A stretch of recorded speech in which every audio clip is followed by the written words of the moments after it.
amene isu ndi Pastor Shumba amene ali ndi Belo Mthomba kamba kankhani za ma audio zomwezi, komabe iyeyu sakubwerera mbuyo komano kung'alula, akupitiriza kung'alula ndi lero litu akuti nayenso akuthudzula zithupsa. Madzuka bwanji amalawi omvera kwina kulikonse kumene muli mauno lero pa 2 February 2025 lero siku la Sunday ena mati la mulungu. No, dzina loti la mulunguli ndikukhulupirira kuti kwa ine silimandimvekera bwino, mwina ambiri mutsutsa ena mundivomereza chifukwa masiku onsewa ndi a mulungu. Palibe kuti ili ndiye tsiku la Satana, ili ndiye la abusa ya Shumba, ili ndiye la ndani, ili ndiye ndikukhala kuti special la mulungu. Ayi, masiku onsewa ndi a mulungu. Koma lero mwina likadapezeka dzina lina lake chifukwa tikaona pa chizungu amati Sunday. Sunday chichewa chake sitinganene kuti la mulungu, koma mwina tinene kuti tsiku la dzuwa potengera ndi chizungu chimene chimabwera ti Sunday. Ena ambiri amangoti Sunday koma lero ndi Sunday. Ndiye Sunday chizungu chake chichewa ndi tsiku la dzuwa. Mwina aleta matero koma la mulungu ndi masiku onsewa ndi a mulungu, onsewa adalengedwa ndi mulungu ndithu, palibe tsiku lili ndi sili kukhudzana ndi mulungu. Ayaya kaya mwina anyway ndangodutsamo koma nkhwaniwo sindidathole. Amalawi anzanga, poyamba ndimafuna ndikuthokozeni kwambiri makamaka mafans anga nonse. Apano ndikapanga pa list up mafans anga ano amene amapanga support magroup anga komanso ma VN anga akuposa ano 5,222. It's a figure. Ndikukhulupirira kuti ndikamafika mwezi wa April ndifika kuma 1 million ndipo sindikukayika because each and every day ndikulandira ma new members abusa ndipo timasowa namba yanu abusa ndipo ndayifunafuna makamaka muja ndikamatchula manamba anga pamene anthu ambiri amalowa ndipo amapeza mwayi kumandiyimbira ndinayisowani timakumverani ndipo matidalitsa whatever Thank God. Don't thank me because mukathokoza ine mukangani mukulambira ine koma munguzingothokoza mulungu chifukwa ndi amene amatipasa zisomo kulimba mtima komanso kuti ndibwere ndi vumbulutso loona lomveka bwinobwino kwa inu amalawi. Pamene ndimafuna kuti ndisanaphulitse chimene ndifuna kuphulitsa lero ndiphulitsa zithupsa ndiwongolaso mafupa. Ineyo ndasanduka wakusajali sopano kujoyina Dr. Lazarus Chakwera amene akuphulitsa zithupsa amene sakuwongola mafupa. Ineyo ndajoyina ndipo lero ndiphulitsa zithupsa, sindiyamba kuwongola lero ndingophulitsa ndidzayamba kuwongola tsiku lina kumtundu wa Malawi. Koma ndisanatero mundilole kuti ndiyankhule kwa mafans anga ambiri amene mumandilowera ku inbox kumandifunsa nkhani zina zochitika mdziko muno. Abusa atamva nkhani yakuti, abusa atamva pafupifupi na anthu 20 to 25 pa tsiku amene amandilowera ku inbox kundifunsa kuti abusa ine sindikumvesa, abusa ine sindikumvesa nkhani yakuti, abusa ine sindikumvesa tandiuzeni bwinobwino abusa. Munafana ndinene kuti ndizondivuta kwambiri kuti mwina nkhani zimene mwazimva kuma inbox kwina kapena kuma forum kwina kapenanso mwazimva kwa ine pa maforum anga ndiye mwina simunazimvesese ndiye ndizibwera ndiziyankhano individual. Zinthu zondivuta chifukwa cha data imandivuta. Data ndalama ndimapeza ine ndi pa mwezi kamodzi ndiye ndimazigawa zina zipite kwakuti mumadziwa munthu une ndili ndi kholo, munthu une ndili ndi wana, munthu une ndili ndi abale, munthu une ndinenso munthu pandekha ndizithandize ndione kuti kodi mwezi umene ndipanga survive bwanji. Ndiye kandalama kogulira bundle kakandithera pamenenso ndikufuna ndikupatsireni nkhani zina zofunikira mwina ma breaking news ndipeza kuti ndalephera kukutumikirani amalawi nonse amene mumandikonda. Choncho kulowera munthu iwe ndi video ndizimuyankha aliyense payekha pa tsiku tuchifa pa tsiku ndimalandira mafunso a individual wina wopitirira 20 ndi spendano ndimayankha ndikakhale bando ndinayo, koma zikandivuta ndimanena kuti nditumizireni bando. Choncho kwa iwo amene amachimva ngati ndi mwano, ndimati ndimene kuti ayi ndithu si mwano, olo mutakhala inuyo mumvesese kuti munthu uyu amatigwira ntchito yopambana.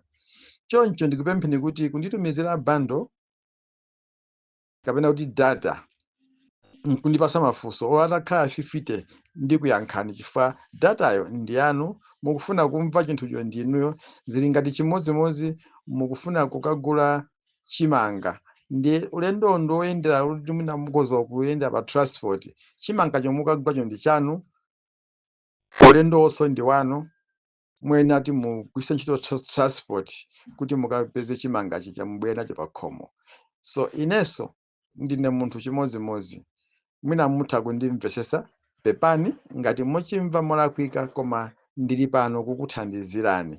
Mukanditumizira datayo ndoti ndikuyankhani mafunso ena aliwonse amene mungandifunse kuti tiyendere limodzi mumasuke. Ine sindimatopa, 24 hours ndimapezeka. Ndimayamika Mulungu, sindimagonagona. Ayi, anandipanga ndithu molimba ndikoza kugwira ntchito tsiku lonse la thunthu, koma simumva kuti ndadwala. Sizingalephere matupi kuphwanya tikukulaso pena. Tidziyamika Ambuye, komano ndimayamika kwambiri nati ndine wamphamvu ndithu. Choncho amene mwandimvesesa ndithokoze, Ambuye akudalitseni.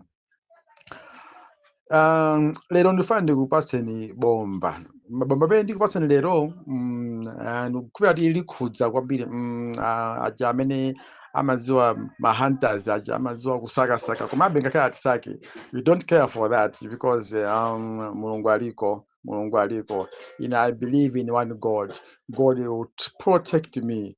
Komanso anthu ambiri ndimayamika kwambiri mumandipempherera, mumandidalitsa. Choncho mulungu amamva zimene zija, ndikukhulupirira kuti mulungu sangangondipereka mophwekaphweka kwa adaniwo. Komabe ndiyankhula chifukwa lero ndifuna ndiphulitse nawo zithupsa zimene akuphulitsa bwana state president. Anena kuti akuphulitsa zithupsa, ndi zina zimene akuzisiyazo ine zimene ndikupita mumbuyo mwawo nkumaphulitsa. Ngati mija timapangira anthu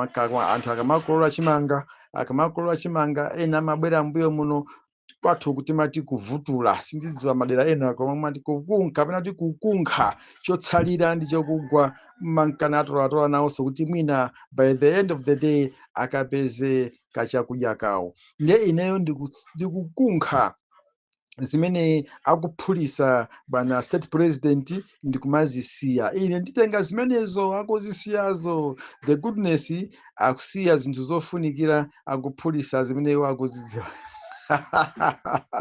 Anthu kumati koma abusa akusiyaso zofunikira. Monga ziti, hayi ndikupatsirani ndithu, ndikupatsirani. Pamene tikutsetserekera ndithu kutsendera kumapita ku chisankho, pamene patatha zaka 5 boma ilili la tonse alliance litalamula, kaya ndi tonsebe kaya sitikukhulupirira, chifukwa ndikafufuza mutonse muja UTM inachokamo, PP inachokamo, Ford inachokamo, PPM inachokamo, sindikudziwa ngati ndi tonsebe, koma mwina atinene kuti Okha Alliance. Boma limene la Okha Alliance tikalifufuza bwinobwino kuchokera mu chaka cha 2020. Ndikamafufuza ineyo mu register yanga ndikupeza kuti kunachitika zinthu zodabwitsa kwambiri zimene amalawi ambiri akukhala nazo mafunso. Kodi imfa ya malemu Clement Chiwaya adafera ku parliament, kodi zidachitika motani? Palibe ndi mmodzi amene wamangidwa kapenanso mwina kukachita postmortem mtembo wa malemu Clement Chiwaya. Amalawi tisayiwale chimenecho, cheni chizitiyenda mmutu mwathu, makamaka inu anthu ako Mangochi boma, mukukumbukira inu Clement Chiwaya anapanga zinthu zamphamvu. Kufikira tsiku la lero kunyumba kwake ku Mangochi kumachitika zinthu zambiri, maukwati, machani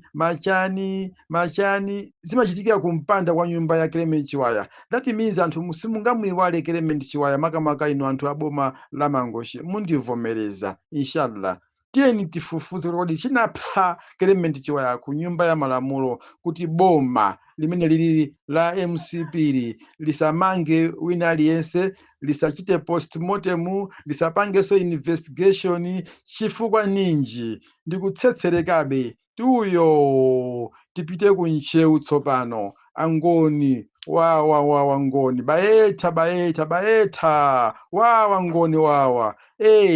Kodi Malemu Chilima suspicious.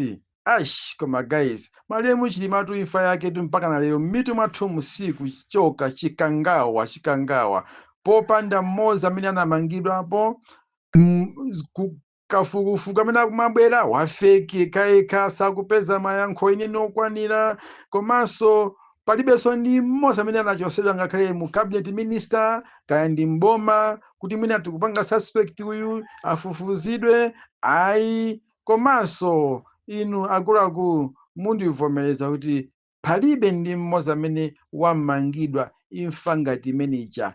Malemu Chilima komanso ndi anthu ena 8 anthu odziwika ngati mayi Shaniru Zimbiri, uja mzimayi woyendesa ndegeyu, asilikali amene amagadira vice president yu ndi ena amene amathandizira kugwira ntchito za boma amenenso anapita nawo ngati kupita ngati nene kuti katika ana kufa ngati ana, anafa ngati ana. Ino nkhani zimene sitingayiwale kumtundu wa dziko la Malawi, maboma onse 28 kuphatikizapo inu aboma la Kunchewu talingalirani mozama. Kodi ndi boma lanji imene lingalephere kufufuza mukwanira pamene anthu akunena kuti sitikumvetsa, komanso akubanja, komanso na mfedwa weniweni mayi Mary Chilima anena sindikumvetsetsa kuti mwamuna wanga adafa mwamtundu oterewo. Amalawi tingavomeze kuti imfa imeneja ndi ngozi. Ndikukupatsirani Amalawi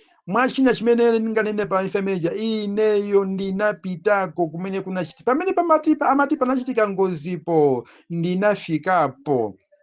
Maso angawa, mapazi angawa, maondo angawa ndinagwadapo, ndipo akuti mtengo umene unamenya ndege, mtengo umene unamenyedwa ndi ndege it's about 4 meters kuchokera pansi. That means ndege kumenya 4 meters kuchokera pansi inali itatera kale ndegeyo, sikanaphwanyika, sikanapha anthu oseaja. Ena akanapulumuka ovulala, ena akanapulumukamo osavulala, ena akanapulumukamo mwina mwakayakaya. Koma popanda ulo mmodzi nkumakapulumuka okatolera ziduswa. Anthu akuti koma abusa nanga otolera ziduswa za ndege angapangenso ngozi. Akhoza kupanga ngozi, chiduswacho sichingamucheke cha ndegecho. Ino chabwino ndikutsetsereka Amalawi, ndifuna tikumbusa ndikuphulitsa zithupsa zimene akusiya president athu nawonso pamene ali patsogolo ndithu kuphulitsa zithupsa. Ndimafuna ndikumbuse kuti pambowe last year panachitika ndithu ziwawa zazikulu zimene anthu ambiri a DPP anamenyedwa, anavulazidwa, magalimoto adaphwanyidwa, ndipo ena ayiwo ndikhoza kuwatchula kuti ndili ndi mzanga uyu timati McDonald Masache, galimoto yake idaphwanyidwa ndipo panopanso siliso mwa galimoto singathekenso kukhala galimoto. Akuluakulu enanso anchipani cha DPP magalimoto awo adaphwanyidwa, adawonongedwa. Koma ponena pano kufika lero palibe ndi mmodzi amene anamangidwa, ndiponso palibenso kuti panagwa tear gas pamene popo kufuna kuteteza anthuwo, palibe. Akuluakulu kuchokera nthawi imene kufika lero ngozi imene jayi kapena ndile chiwembu chimenechi sichinafufuzidwe. Mukumva ndi kutchulawe a DPP anapangidwa chipongwe koma sizinafufuzidwe kufikira lero. Boma limene lila Malawi Congress Party, injustice muchilungamo, violence and anarchy back kubweranso. Ndikupita chitsogolo akuluakulu, nanena kuti lero ndikuphulitsa zithupsa. Ndiye mukudziwa inu pamene munthu wina akukuphulitsa chithupsa umayenera umve kuwawa, umalira ndithu. Koma Malawi munalira kwambiri. ingolimbani mtima kuti muone kuti kodi muchita bwanji. Chilungamo chidziwika, sitikupita ku kampeni kodi.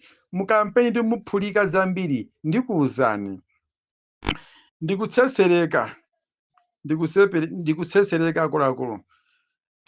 Pachitikanso mademo ena ake anini mademo amene analephereka amafuna ayambire ku Lilongwe pa community ground kumanka uyo mpaka na ku ofesi ya DC, koma kunatuluka anyamata adzikwanja mu mchesumu, anyamata otchuka mayina awo.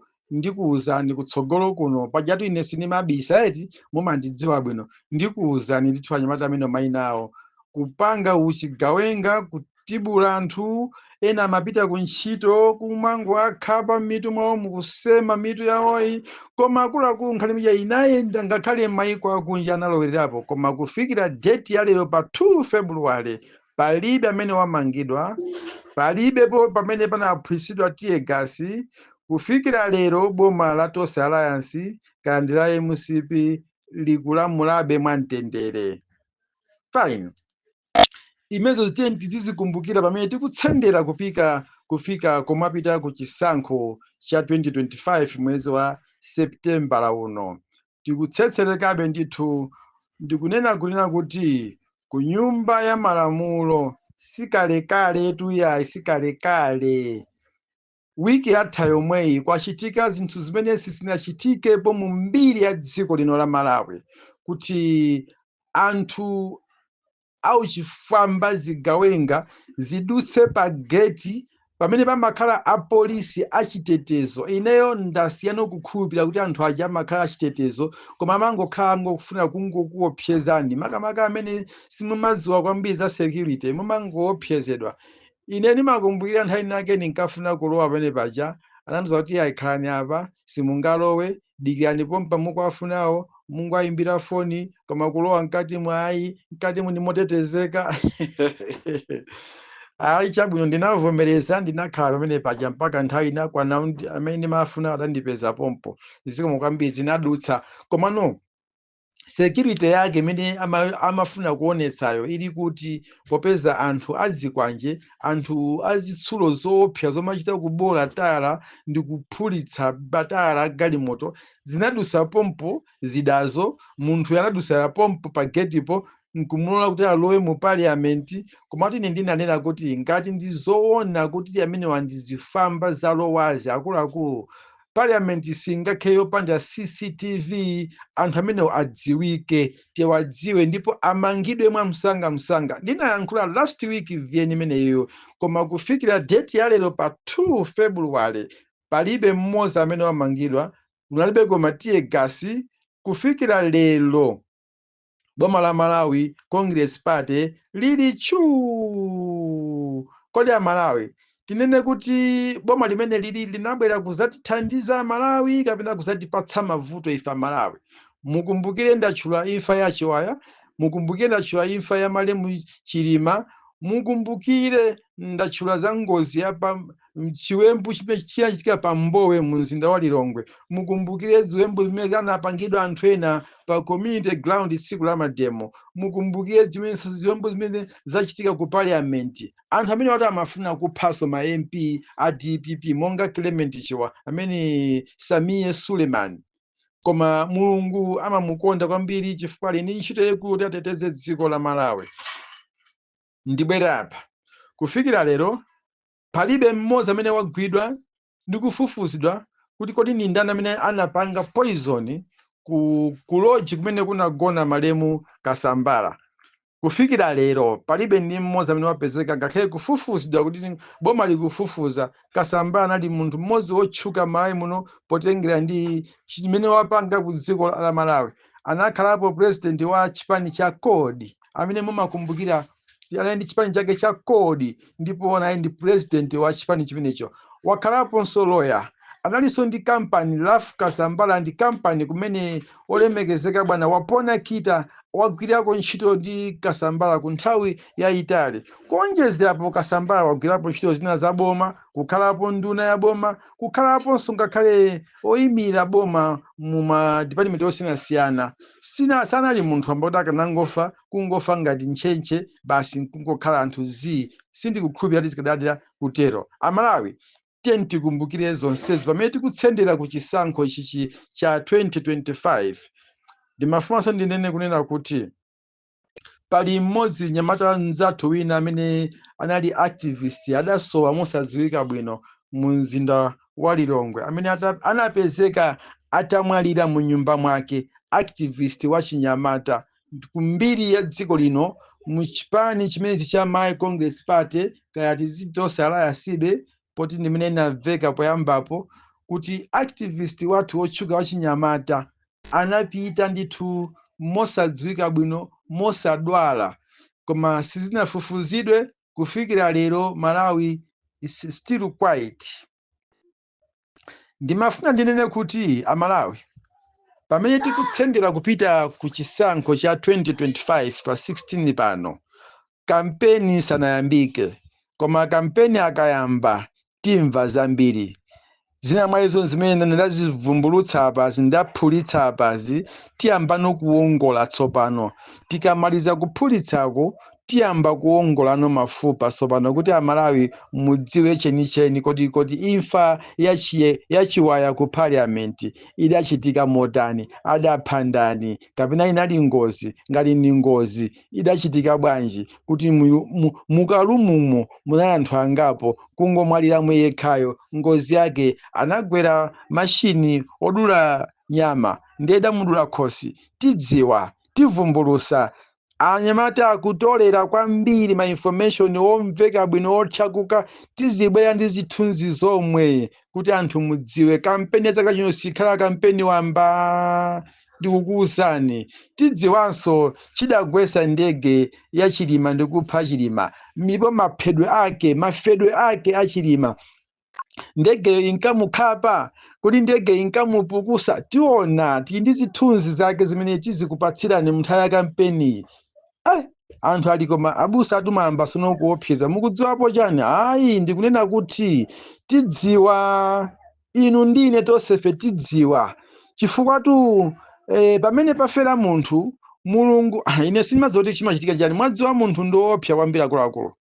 Kabwino ngati mukunena kuti ine ndifotokoza ndidziwa, ine ndibe nazo mboni kunalibeko ineyo, koma mudziwe kunena kuti imfa imene idapha Aloni Gadama, Adiki Matenje, Twaibu Sangala ndi enacha amatika kuthambani inayamba nokudziwika. Ndipo ngati mukukumbukira ena mwa iwo imfa imeja adamangidwa nawo, Malemu John Tembo anakhalapo ku Chichiri prison chifukwa cha nkhani zimene zijazi, koma ngozi ija idachitika pakalekale.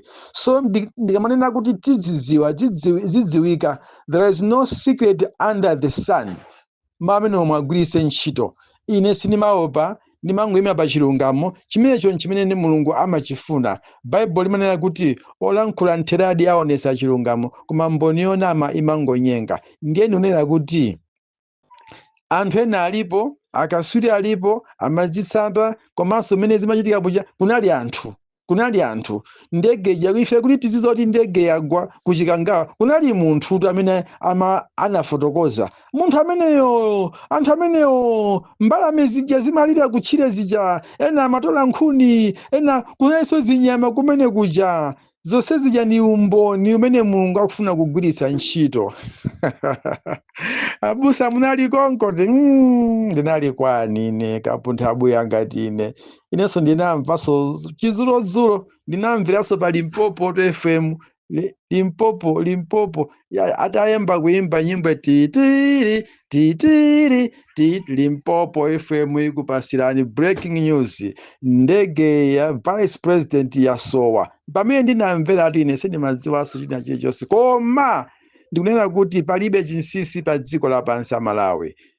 Lero ndi siku la Mulungu, ndingakuchedwetseni mmene munakhazikitsira likhale tsiku la Mulungu amene mapemphera lero mungachire ndi kumvetsera viyeni yangayi koma kapiteni kayi mukamtumikire Mulungu mukamakapemphera chonde osayiwala kutchula mizimu ya abale athu amene anatisiya mwa ngozi amene ndatchula pano. Katolika osayiwala kukumbukira mizimu ya Madamu Shaninu Dzimbiri amene anali mkhristu wanu wokhulupirika mpingo wa Katolika m'boma la Baraka.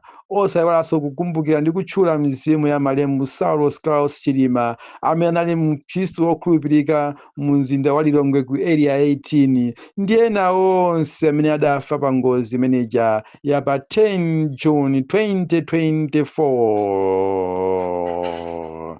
Mawa bwino, ine ndine Pastor Moses Shumba, mwana wa Nankhoma, mkango weniweni wa Malawi. Kufa, kukhala ndi moyo,